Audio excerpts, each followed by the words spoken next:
방통위를 합의제로 만들어 놓은 취지가 있다고 생각해요. 이게 2008년도 이명박 정부 때 민간 기구였던 방송위원회하고 행정기관이었던 정보통신부를 통합해서 아마 대통령 직속으로 5인 합의제 기구로 출범했던 것 같은데 이게 다 이유가 있는 것 같아요. 이게 봤을 때 정파적 이해관계를 벗어나서 공정하고 중립적으로 방송 정책과 통신 정책을 추진하라. 그래서 합의제로 만들어 놓은 것 같은데 최근 들어서 방통위가 설립 취지와 전혀 다른 방향으로 흘러가는 것 같아서 참으로 안타까운 마음이 듭니다. 야당의 탄핵안 발의, 위원장 사퇴, 인사청문회 개최, 위원장 임명, 야당의 탄핵안 발의 이렇게 이어지는 악순환이 계속될 것 같아요. 계속 되풀이될 것 같아요. 특히 우리 이진숙 위원장님 장관급 후보자로 3일 동안 초유의 사태인 것 같아요. 이것도 청문회를 3일 동안 하시는 거 봤고 또 이렇게 3일 동안 어렵게 인사청문회 해서 임명됐는데 이틀 만에 탄핵안이 통과되면서 바로 직무가 또 정지됐어요. 윤석열 정부에서 3명의 위원장, 1명의 위원장의 직무대행까지 탄핵안이 발의되면서 방통위 업무가 마비되고 있습니다. 사실상 식물부처예요. 지금 제가 봤을 땐. 자, 이제는 진짜 이런 악순환의 고리를 좀 끊어내야 되지 않겠느냐. 여야가 이제 방통위 본연의 업무에 집중할 수 있도록 이제는 머리를 맞대고 좀 협력하고 할 때가 되지 않았나 이런 생각이 드는데 이진숙 위원장님. 네. 혹시 이 부분에 대해서 하시고 싶은 얘기 있으면 한번 해보세요. 몇 차례에 걸쳐서 지난 그 사흘간의 청문회에서도 말씀을 드렸습니다만 우선 그 문제를 해결하기 위해서는 5인 방송통신위원회 상임위원회 체제가 갖춰져야 된다고 생각합니다. 저 개인적으로도 몇 차례에 걸쳐서 민주당에 대해서 두 분의 상임위원을 추천해 주셨으면 좋겠다 이렇게 말씀을 드렸고 제가 알기로는 거의 동시에 국민의힘에서도 나머지 한 분을 추천할 준비가 돼 있는 걸로 저는 알고 있습니다. 그래서 5인 상임위원회가 돼야지 지금처럼 한 명이 탄핵이 돼서 1인 나머지 한 명만으로 지금 식물방통위가 되어 있는 그 사태가 중단되는 것이 아니냐.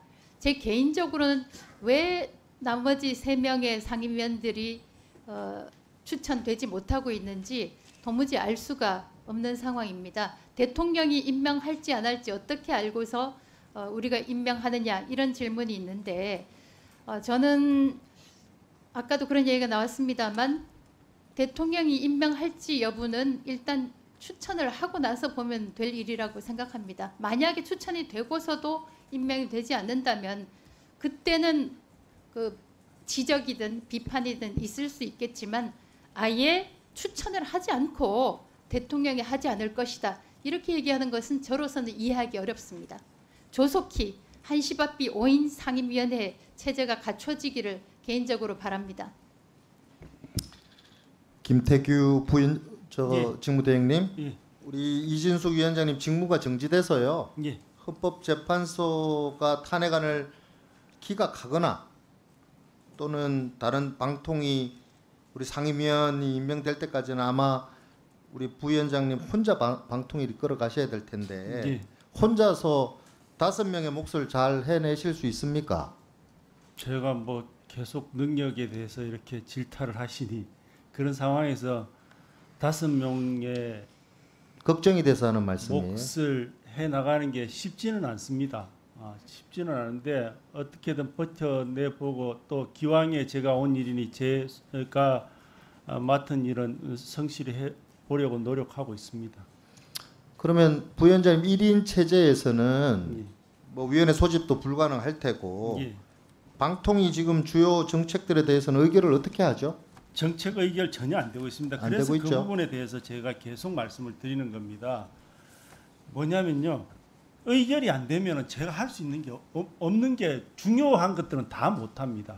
다 못하는데 그 못하는 사람 보고 뭘 하라고 얘기를 하고 안 했다라고 문제를 삼으면은 저는 이제 이쪽 말을 들으면은 법 위반하는 거고 저쪽 말을 들으면 또 그쪽 법을 위반하는 게 되는 이런 오도 가도 못하는 상황에 지금 처해 있다는 겁니다. 예, 그 말씀 다시 한 번 더 드리겠습니다.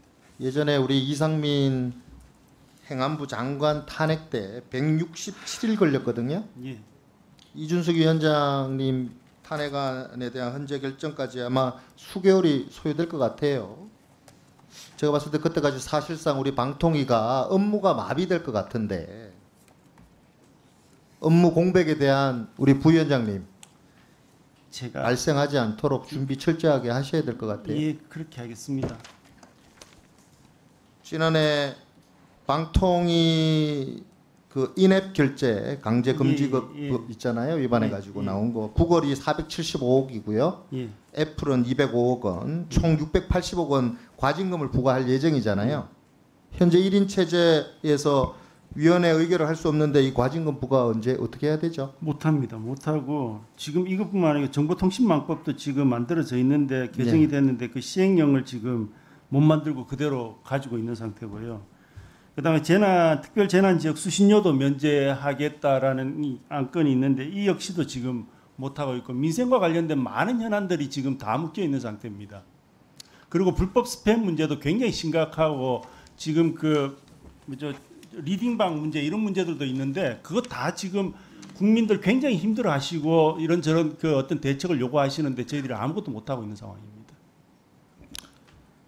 그리고 올해 말 허가 유효 기간이 종료되는 KBS, 예, 그럼 당연히 TV, 그 MBC. 문제도 있습니다. 예, EBS 146개 방송국에 대한 재허가 심사 예, 이런 것도 좀 걱정이 되는 것 예, 같고요. 맞습니다. 그때까지 방송위가 정상화된다면 뭐 상관이 없겠지만 뭐 이렇게 1인 체제가 계속 지속된다면 재허가 재승인도 못하게 되면 예, 제가 말씀드린 그 방송사들 무허가 불법 방송해야 되거든요. 예, 뭐 그렇게 그런 상황이 자연스럽게 벌어질 되지 것 않겠습니까? 같습니다. 예, 예.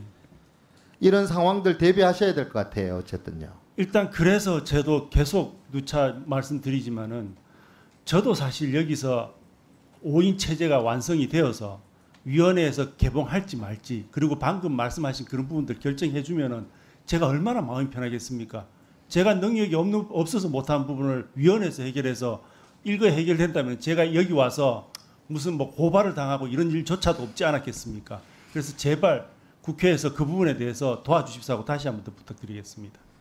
예, 공영방송 지배구조 이 문제 우리가 반드시 해결해야 되고 그리고 그 반드시 우리가 이거를 끊어내서 이제 문제를 해결해야 되지만 이 너무 정쟁에만 몰두하다 보니까 이런 방통위가 본연의 임무 민생과 밀접하게 관련돼 있는 이 업무들 다 어떻게 할 건지 좀 세심하게 살펴봐 주시기를 부탁드리고요. 그 위원장님, 네. 이 탄핵에 따라서 업무가 정지됐는데 어쨌든 방통위 업무 공백이 심각해질 것 같습니다. 이 초선 의원의 눈으로 봤을 때요. 국민들에게 피해가 전가되지 않도록 철저하게 대비를 해야 될 거라고 생각이 듭니다. 위원장님 하시고 싶은 말씀 있으면 마지막으로 한번 해보세요. 예, 좀 전에 권한대행, 직무대행 이 말씀을 드린 대로 여러 가지 민생 관련한 사안들이 상임위원회 의결을 하지 못해서 시행이 되지 못하고 있는 건들이 많습니다. 그래서 또 한편에서는 10월 헌재 위기설이나 이런 것들도 돌고 있는데 제 개인적으로는 한시바삐 5인 위원회가 아니면 4인 위원회라도 돼서 중요한 결정을 할 수 있게 국회에서 나머지 세 분을 추천을 해주시기를 다시 한번 요청합니다. 네, 위원장님 이상입니다. 예, 저 신상 발언하겠습니다.